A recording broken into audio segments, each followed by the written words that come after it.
тел болса яшайбыз.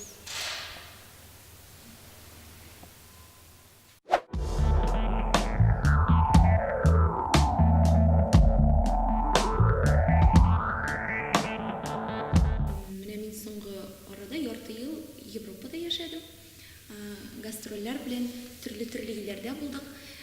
Ул мине илһамландыра, сүздә юк. Мин анда күп тәҗрибә алам. Ләкин минем кайтып ял итә торган һәм менә ниндидер энергия ала торган урыным ул туган җирем. Ул Казан, ул минем туганнарым, дусларым белән аралашу урыны. Шул ярты ел инде аның срогы. Мин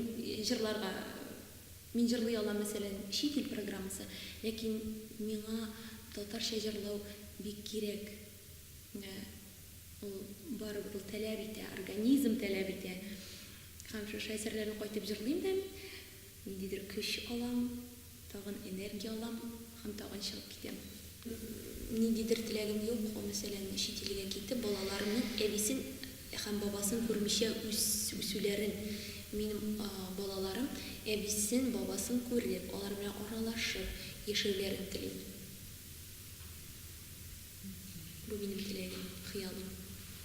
Миңа үземә татарча сөйләшү необходимость. Мин белмим.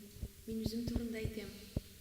Мин менә шул чит илдә булам һәм менә достигая такой порог, минем сөйләшәсем килә. Әйе, мин сөйләшәм телефоннан әтиянем белән, дусларым белән. Бу бер. Менә мин киләм дә, мәсәлән, сәхнәгә. Берәрсенә татарча әйтәсе килә. Әйтсәң дә, әйтмәсәң дә аңламыйлар. Мин гомумән һәрбер чыгышымда, зур чыгышларымда дип әйтик инде, татар әсәрләре башкарырга тырышам. Бу минем теләгем. Мин гомумән татар әсәрләрен, татар халык җырларын башкарырга яратам. Һәрбер концерт алдыннан мин үзем турында бер-ике сүз әйтәдер идем. Казан, Татарстан, ул Рәсәйнең бер өлкәсе дип һәрбер тамашачыма сөйләргә тырышам, аңлатырга тырышам. Мин һәр вакыт үземне татар кызы итеп кенә таныштырам. Бер караганда үзебезнең Казаныбызда театр булмау ничектер менә күңелне тырмый.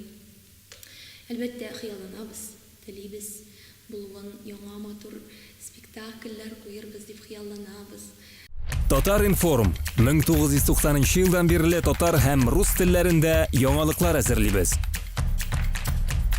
Компьютер, планшет, смартфонда. Яңалыклар, фикер, күзәтү.